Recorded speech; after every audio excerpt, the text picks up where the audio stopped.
오늘 본문의 말씀은 하나님의 구원의 역사가 계속되어집니다. 우리가 아는 것처럼 오늘 여기 37절에 뭐라고 말씀하니 하면 예수 그리스도께서 많은 표적을 행하였다. 그런데 저들이 믿지 아니했다. 그렇게 시작을 해요. 그런데 저들이 믿지 아니한 이유가 뭐냐? 그 이유가 38절에서 39절에 말씀을 하고 있습니다. 여러분, 오늘 본문 말씀에 38절을 보면 이렇게 기록되어 있죠. 이는 선지자 이사야의 말씀을 이루려 하심이라. 이르되 주여 우리에게서 들은 바를 누가 믿었으며 주의 팔이 누구에게 나타났나이까 하였더라. 이렇게 시작을 해요.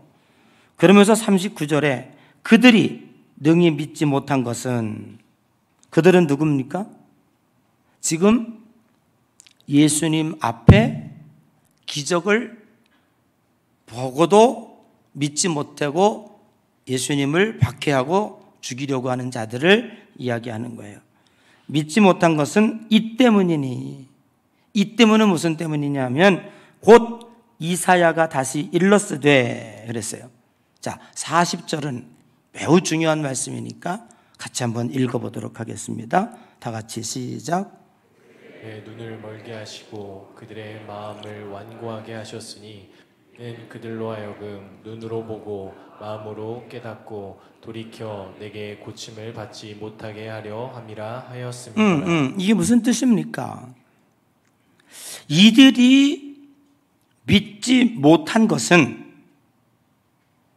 이들이 예수 그리스도의 표적과 기사와 이적을 보고도 믿지 못한 것은 40절에 그들의 눈을 멀게 하시고 그들의 마음을 완고하게 하셨으니 라고 말씀하고 있습니다.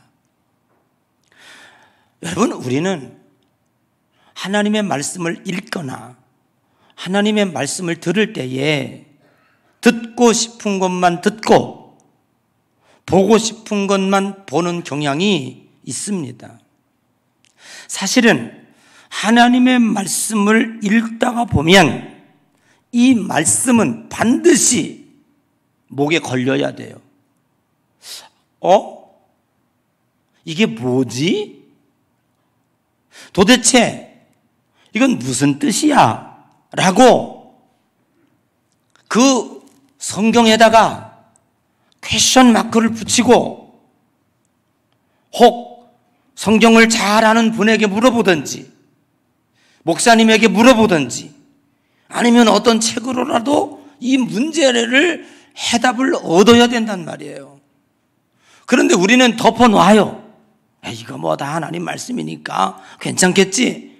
그리고 넘어가고 자기들의 눈에 들어오는 말씀만 기억을 해왔습니다. 그런데 오늘 이 본문의 말씀은 매우 중요합니다. 아니, 하나님이 믿지 못하게 하고 하나님이 귀를 막고 눈을 막아 놓으셨는데 거기다가 100만 가지 기적과 기사를 베푼들 그게 무슨 소용이 있겠는가 하는 거예요. 오늘 우리가 이 말씀을 정확하게 접근하지 못하면 예수 그리스도를 믿지 않는 것이 인간의 책임이 아니라 하나님의 책임이다 라고 하는 얘기로 들려요. 그러면 하나님의 나라 가서 심판받을 때 너 왜 믿지 않았느냐? 넌 믿음이 없기 때문에 지옥 가라 항변하지 않겠습니까? 요한복음 12장 3, 40절에 그들이 눈을 멀게 하시고 그들의 마음을 완고하게 하셔서 우리의 마음으로 깨닫고 돌이켜 고침을 받을까 봐 하나님이 막아놓으셔서 우리가 못 믿었습니다. 그러면 하나님은 지정의의 하나님이신데 그 의로우신 하나님이 무엇라고 대답을 할까요? 그런데 중요한 것은 믿지 못하고 깨닫지 못하게 하려 함이로다 라고 하는 이 말씀이 우리들의 마음을 닫아 놓아서 하나님이 일부러 닫혀져서 닫게 해서 그래서 믿지 못하게 한 것이냐, 아니면 그렇지 않으면 또 다른 의미가 거기 담겨 있느냐, 이 두 가지 싸움이라는 거예요. 여러분, 이 말씀은 성경에 여기만 있는 것이 아니라 몇 군데 더 나와요. 이와 유사한 얘기가. 하나님께서 이스라엘 백성들을 출애굽시킬 때 그때도 거기 이런 표현이 나와요. 하나님께서 바로의 마음을 강팍하게 하사. 그러면 이스라엘 백성들을 내보내주지 않는 것은 바로의 책임이 아니라 하나님이 바로의 마음을 강팍하게 해가지고 이스라엘 백성들을 내보내지 않았다는 뜻이 돼요. 여러분, 인간이 하나님 보시기에 어떤가? 굉장히 중요한 문제입니다.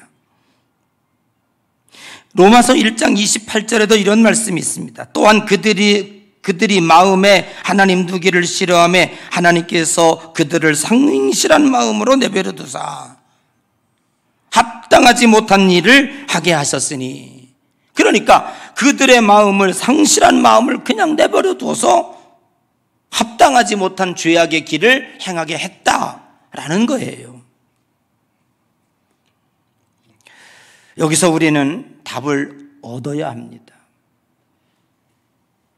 하나님이 어떤 방법을 써서, 방법을 동원해서 인간의 마음을 완악하게 하고 믿지 못하도록 막아놓고 그런 것이냐, 아니면 또 다른 내용이 거기 있느냐, 요거라고 그랬잖아요. 제가 늘 말씀을 드리지만 자연은 그냥 놔두면 아름답습니다. 자연은 인간의 손이 닿을 것만큼 망가집니다. 이 우주 만물 삼라만상을 주관하시는 전능하신 하나님께서 자연의 정화를 위해서 어떤 때는 태풍도 일으키시고 쓰나미도 오게 하시고 폭우도 내리시고 홍수도 나게 하시는 거예요. 왜요? 인간이 너무너무 자연을 망가뜨려 놓은 거예요. 이산화탄소를 너무 많이 내뿜어가지고 오존층이 파괴가 되고 막 이 우주 질서를 엉망으로 만들어 놓은 거예요. 하나님은 그거를 회복시키기 위해서 애쓰고 계시는데, 그러면 하나님이 애쓰시는데 왜 인간들이, 오늘도 아침에 세계는 지금이라는 방송을 보니까 인도네시아에서 지진이 일어나가지고 300명, 400명이 죽고요, 수십만 명이 이재민이 나고요, 집 가옥채가 몇백만 채가 다 무너져 버렸어요. 이런 일을 하게 하시는가 하는 것에 대하여 우리는 어떻게 해석할 것입니까? 여러분, 생각해 보면 사람은요 참 웃겨요. 여러분, 양평 가다가 보면은 그 북한강 줄기 보면은요, 야, 어떻게 이런 데서 살까? 그 산비탈을 깎아가지고 거기다가 이 죽대를 싸서 그것도 직각으로 싸가지고 더 비싸고 저거를 필지를 분양하고 거기다가 집을 지어요. 정말로 혹여라도 건축공법, 토목공법에 의해서 정확하게 축대를 쌓는다면이야 뭐 나름대로 이게 튼튼하다고 보장이 되겠지. 이론적으로는 한 캐 쌓고 부지포 놓고 모래 얹고 라고 그 밑에다가 해서 물이 들어가도 쓰러지지 않도록 그렇게 만들어야 어디 그렇습니까? 그렇게 공법을 합니까? 에라 모르겠다, 그냥 돈이 들어가고 빨리 쌓자, 그냥 축대만 쌓아놓으면 물이 그 속에 들어 물려나는 거예요. 거기 사는 사람 보면 참 믿음도 좋아요. 정상적으로 비가 왔을 때는 견딜 수 있겠지만 어느 날 갑자기 폭우가 내렸을 때 저 어떻게 견디겠나, 저기서 잠이 오겠나 할 정도로 인간들은요 참 염소 기질이 있어요. 높은 데 가려고 그러고요, 꼭 비탈길로 가려고 그러고요, 사람의 욕망과 사람의 욕심을 추구하며 살다가 보니까 사고의 취약한 쪽, 꼭 해변 쪽에다가 집을 짓고 강변 쪽에다가 집을 짓고 비탈길에다가 집을 지어요. 그러니까 하나님이 정화 작업을 할 때 타켓이 되는 거예요. 다 걸려 넘어지는 거예요. 이런 것들에 대해서 생각하고 우리가 산다면, 그리고 지진이 일어난다는 것을 생각하고 집을 짓는다면 어찌하여 그 집이 무너지겠습니까? 생각해 보면은요, 인간은 참 완악하기 때문에 그런 것 같아요. 자연은 그냥 놔둘 때 아름다워요. 그냥 놔두면은요, 자연은 스스로 정화를 해가지고 얼마나 하나님 보시기에 좋았더라. 아멘? 창조 때 그 모습으로 계속해서 자연은 아름다움을 만들어가요. 근데 인간은 어떤가요? 인간은요, 그냥 놔두면 저절로 지옥 갑니다. 그래서 인간에게 필요한 것은 교육이라고 하는 것이 있습니다. 언어를 주시고 교육하게 하시고, 그래서 학교에 가서 공부를 시키고 수십 년 동안 가르치는 거예요. 그래야 비로소 사회 시민으로서 온전히 살아갈 수 있도록 그렇게 만드는 거예요. 교육하지 않고 그냥 두면 똑같아요. 그냥 짐승처럼 그냥 저 자연 속에서 다니고 있는 어떠한 그 멧돼지처럼 그렇게 살아갈 수밖에 없는 거예요. 그런데 진짜 인간의 교육이 성숙한 시민으로서 살아갈 수 있는 교육을 하고 있나요? 가르쳐야 할 교육은 가르치지 아니하고 돈 버는 기계를 만들어 놓았습니다. 욕심을 부리는 지식만을 거기다가 심어 주었습니다. 그러니까 온 사회가 지금 온통 많이 배우면 배울수록 큰 범죄자로 만들어질 수밖에 없는 거예요. 여러분, 이 세상 교육을 아무리 많이 받았다고 해서 사람이 변하고 사람이 달라지고 그의 영이 성숙하게 되어 천국 갈 수 있을까요? 그럴 수 없습니다. 사람은 결론적입니다. 하나님이 만져주시지 않으면 인간은 구제불능입니다. 왜냐하면 에덴 동산에서 이미 죄악으로 타락했기 때문에 원죄의 피를 가지고 이 세상에 태어나기 때문에 어느 누구도 자기 스스로가 구원받을 수 있는, 자기 스스로가 인간 본연의 모습으로 살아갈 수 있는 능력과 힘이 없습니다. 그러면 무슨 결론이냐 이 말이에요. 이게 오늘 여기 우리가 읽은 이 40절의 이 답은 뭐냐는 겁니다. 이렇게 얘기할 수 있어요. 하나님이 인간을 악하게 한 것이 아니라, 하나님이 마음을 닫게 만들어서 네가 못 믿은 게 아니라, 하나님이 손을 안 대니까, 하나님이 터치하지 아니하시고 하나님께서 하나님의 성령과 은총을 부어주지 아니하니까 어떻게 해요? 아무리 기적과 기사와 이적을 봐도 마음이 그냥 완악해져서 예수님을 십자가에 처형할 궁리만 하고 있다 그 말이에요. 그러니까 오늘 우리들이 중요한 것은 뭐냐면 우리 인간이 본래적으로 악하다는 거예요. 그게 죄악의 현실을 가지고 있다는 거예요. 하나님이 그냥 내버려두면 틀림없이 우리는 지옥 갈 수밖에 없는 그런 사람이 될 수밖에 없는 거예요. 그러면 이제 우리는 여기서 이 시점에서 이제 정상에 올라왔습니다. 말씀의 정상에 올라왔는데 여기서 무엇을 생각해 봐야 되냐 하면, 그러면 저 안 믿는 사람은 그렇다 치더라도 그러면 여기에 앉아있는 저와 여러분은 뭐냐 이 말이에요. 이게 중요한 거예요. 오늘 요한이 우리들에게 끝없이 얘기하고 싶은 것이 이거예요. 오늘 제가 2부에 좀 나아져서 이렇게 말에도 임팩트가 좀 들어가긴 하는데 여러분은 얼마나 이해가 되는지는 잘 모르겠습니다. 저는 충분히 우리 함께 성도들이라면 이 정도 이해하고 나는 들으시리라 믿습니다. 제가 일부에도 말씀드렸습니다만은 여러분들이 혹 새 가족을 데리고 올 때에 이제 인사를 하고 밑에 가서 기도를 받습니다. 그럼 제가 꼭 묻습니다. 아유, 어떻게 그 많은 중에 예한교회를 선택하시고 오셨습니까? 이렇게 물어요. 근데 정말 기분 나쁜 대답이 있어요. 뭔지 아십니까? 아유, 뭐 그냥 가까워서 왔시오. 아니, 무슨 교회가 가깝다고 봅니까? 제가 군대 생활할 때 25사단에서 근무했는데 우리 사단 옆에 전곡에 어느 날 출장 가서 점심을 먹습니다. 짜장면집에 갔습니다. 얼마나 사람이 많은지. 그 집은 기도하고 먹는 사람에게 짜장면 공짜로 주는 집이에요. 그런데 서울에서 차가용 타고 그 짜장면을 먹으러 온단 말이에요. 짜장면 값이 그때 몇백 원밖에 되지 않았는데 그거보다도 몇 배의 기름값을 들여가지고 여기 와서 이 짜장면을 먹으러 그 수십 킬로를 달려오더라 이 말이에요. 가깝다고요? 그러면 가까운 집 짜장면집 가지. 왜 그 먼 데 갑니까? 맛이 있으니까. 아멘. 나는 최소한 신앙생활하는 성도들이요, 가까우니까 가요. 그냥 아무 설교나 들어요. 내용도 없습니다. 아무것도 없습니다. 우리는 전통적으로 이렇게 생각해 왔습니다. 예수 그리스도께서 육신을 입으시고 이 땅에 오셨다.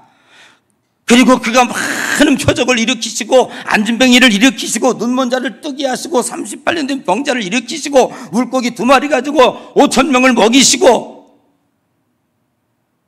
죽어서 4일 동안 썩어가는 나사로야 나와 일어나. 이러 보니까 야, 이분이야말로 메시아다.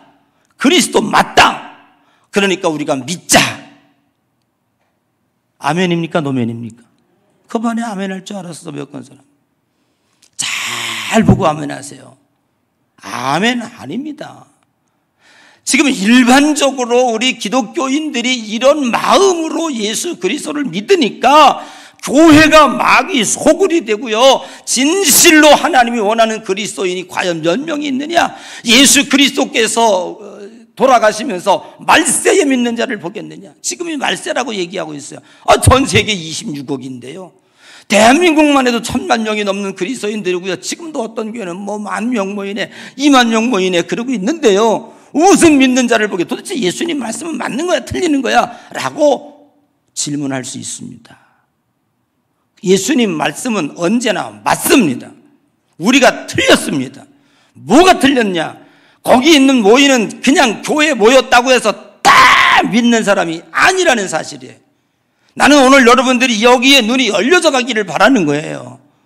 그러니까 다시 한번 반복합니다. 예수 그리스도께서 육신을 입으시고 이 땅에 오셨습니다.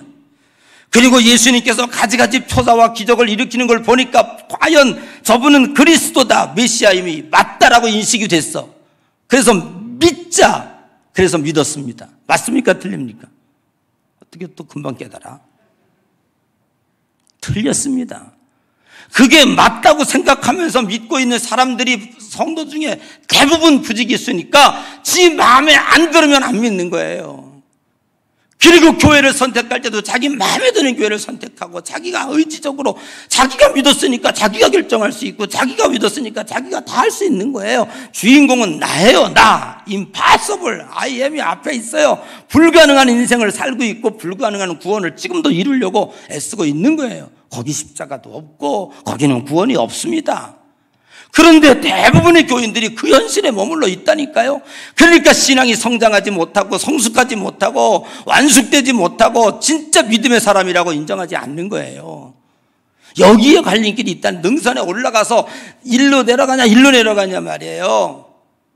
설악산 대청봉 꼭대기에 올라서 오색약수터로 갈지 저 속초로 갈지 결정이 거기서 난다니까. 여기서 나는 거예요. 여기서. 요한은 이걸 얘기하고 싶어가지고 끝없이 여기까지 온 거예요. 믿으시면 아멘 하시기 바랍니다. 그러면은 우리는 뭐냐? 여기가 문제예요. 자, 적용해 보면 하나님께서 내버려 두니까 본연의 본질이 악한 인간들이 그 많은 표적을 보고도 못 믿었더라. 그럼 우리는 그 인간이 아닙니까? 우리는 그 범주에서 벗어난 자들이에요? 저들은 무식하고 말이지, 믿음이 없고, 그래가지고 저렇게 예수님의 표적을 봐도 못 믿은 거야. 착각하지 마십시오. 지금 예수님 앞에 있는 사람들은요, 지금 가나의 혼인잔치 30발 중금병자 죽은 나서를 보고 있는 그 앞에 있는 자들은요, 최고의 지성인입니다. 그때 당시에 종교 지도자리고요, 알짜 중에 알짜만 모아놓고 열심당원들만 예수님 앞에 있는 거예요. 그런데 그들이 지금 못 믿고 있다니까요. 그런데 그들이 못 믿었는데 우리는 어찌 믿게 됐냐 이 말이에요. 그들은 예수 그리스도를 잡아 죽이려고 하는데 우리는 어찌 예수 그리스도를 믿고 한 번밖에 없는 이 인생을, 그 세상 얼마든지 호화찬란하고 저 아름다운 세상이 많습니까? 즐기고 사는 거 다 버리고 주님 뜻대로 살기로 했네, 뒤돌아보지 않겠네 하고 왜 이 자리에 와서 앉아있게 되었냐? 도대체 이건 도대체 우리는 특별한 존재냐? 우리는 저들보다 똑똑하냐? 머리가 좋아서 그러냐? 아니라는 거니까. 그거를 얘기하고 싶은 것이 아니라니까. 저들이 멍청해서 하나님 예수님을 메시아로 모르는 것이 아니라 이사야의 말씀을 이루려 하시니라. 내버려 두사. 하나님이요, 그냥 둔 거예요. 우리는요, 하나님이 임재하셔서 성령으로 내 마음을 만져주셔서 깨닫게 하시고 받아들이게 하시고 예수를 구주로 고백하게 하시고, 모든 것이 하나님의 은혜, 하나님의 은혜입니다. 여러분, 하나님이 여러분 지금까지 지내온 것 주의 크신 은혜라 한이 없는 그의 사랑 어찌 이루 말하랴. 하나님이 건드리거나 하나님이 간섭하거나 하나님이 만져주시지 않으면은요, 우리는 한시도 주님을 따라갈 수 없는 사람들이에요. 오늘도 내가 메시아를 고백하고 이 어려운 코로나 가운데서도 이 자리에 앉아 있는 것은 하나님이 여러분을 붙잡고 계시다니까요. 이사야의 말씀을 이루려고 하시는 것처럼 저들을 눈을 멀게 하시고 마음을 완고하게 하시고 로마서 1장 28절처럼 그냥 저들을 인간대로 내버려 두었다면 우리는 어떻게 됐을까? 우리도 똑같이 예수님을 십자가에 못 박을 수 있는 사람들. 그래서 우리는 교회를 천국되게 만들 수 있는 이유는요, 거기 인간의 의지가 개입되면 안 되는 거예요. 여기는 하나님이 하시는 거예요. 아멘. 자기가 앞세워서 내가 아니면, 내가 안 되면, 왜냐하면 내가 믿었으니까. 신앙 고백이 나니까. 그 선택한 이도 나고요, 그거를 깨달은 사람도 나고요, 고백한 사람도 나라고 인정하니까 그런 신앙의 고백으로 나가니까 교회가 온통 막이 소골이 되고요, 난리 뻐거지를 치고요. 요즘에 지금도 제가 감독을 해봤지 않습니까? 왜 그렇게 편안한 교회가 없습니까? 왜 그렇게 교회가 난리 뻐거지를 칩니까? 이유는 다 하나야. 내 마음에 안 든다는 거야. 내 마음에 안 든다는 거야. 아니, 나도 내 마음에 안 드는데 어떻게 교회가 내 마음에 들고 다른 사람이 내 마음에 들어? 있을 수가 없는 거죠. 아멘. 오늘 우리는 이 말씀을 잘 명심해 보아야 할 줄로 믿습니다. 오늘 사도 요한은 이런 죄인의 현실 가운데서 내가 어떻게 예수 그리스도를 믿게 되었을까? 내가 예수 그리스도를 믿고 하나님의 자녀가 되었다고 하는 것, 이것은 오직 주님의 은혜였다. 십자가의 죽으심이요, 그리고 내가 예수 그리스도를 믿은 것은 기적 중에 기적이요, 내가 예수 그리스도를 믿은 것보다 놀라는 것 몇백 배 이상으로 더 큰 놀라운 은혜라고 하는 사실을 오늘 우리는 깊이 명심해야 될 줄로 믿습니다. 사랑하는 성도 여러분, 제가 사실은 목이 아파서 오늘 설교를 7페이지를 준비했는데 지금 딱 3페이지 와 있어요. 내가 1부도 공평하게 해야 하잖아요, 그죠? 1부도 3페이지 했는데 2부 7페이지 하면은 좀 안 좋잖아요. 그래서 그런 게 아니라 3페이지만 와도 다요. 이것만 알아도, 이것만 깨달아도 여러분들은 이미 다 얻은 거예요. 깨달은 거예요. 아멘. 자, 우리 성경에 풀리지 않는 숙제 오늘 풀어냈습니다. 하나님이 방법을 써서 인간을 강팍하게 하고 막으신 것이 아니라 하나님이 방법을 동원하기 이전에 인간은 이미 믿음을 선택할 자격이 없는 타락하고 부패하고 완악한 자들입니다. 이게 우리의 현실입니다. 하나님에게 책임을 돌릴 수 없는 것입니다. 아무리 세상 교육을 대학원 박사 몇백 개를 받아도 그들은 영어로 깨닫지 못합니다. 돈을 많이 벌지는 몰라도 사기치는 데는 능할지 몰라도 결코 하나님의 영을 깨달을 수 없습니다. 오늘 나의 나된 것은 하나님의 은혜였고 하나님의 성령이 내 마음 가운데 오셔서 하나님의 눈에 띄게 되셨고 고백하게 하셨고 우리는 하나님 앞에 믿음으로 나오게 되었습니다. 오늘 여러분이 하루하루 살아가는 것도 하나님의 은혜인 줄로 믿습니다. 이제 우리가 기도할 제목이 생겼습니다. 지금까지 지내온 것 다 하나님의 은혜입니다. 천국 가는 그날까지 주님 나를 버리지 아니하시고 나를 꼭 잡아주시옵소서. 그래야 나는 천국 갈 수 있습니다. 못 보는 것도 보게 하시고 잘못된 길 갈 때 어떤 때는 채찍질도 해주시고 우리는 가끔 하나님 나한테 한 번만 딱 기도 응답해 주시면 내가 흔들리지 않고 갈 텐데 천만만만의 말씀이요. 왜 하나님도 그렇게 안 하고 싶었겠습니까? 그런데 그렇게 하면은요 우리 여기 남아있을 사람 별로 없어요. 등 따시고 배부른데 기도 나올까요? 앞길이 창창한데 왜 여기 와서 기도할까요? 할 수 있는 사람 별로 없습니다. 우리는 지금까지 여기 오는 것 안 들어주신 것도 아까 장로님 기도하셨잖아요. 은혜 중에 은혜라. 아멘. 여러분 기도 응답은요 3가지입니다. Yes, no, waiting. 안 돼 라고 한 것도 은혜입니다. 거절하신 것도 은혜입니다.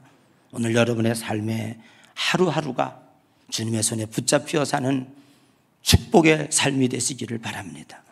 그리고 깊은 신앙의 고백을 통해서 나의 나된 것은 하나님의 은혜입니다. 강팍한 나를 변화시켜서 오늘도 하나님을 아버지라 부를 수 있게 하시니 무한 감사합니다. 이 감격 속에서 여러분의 삶이 정말 기름지기가 잘잘잘 흐르는 날마다 감격과 은혜와 기쁨이 샘솟는 축복의 삶을 살아가시기를 주님의 이름으로 간절히 축복합니다.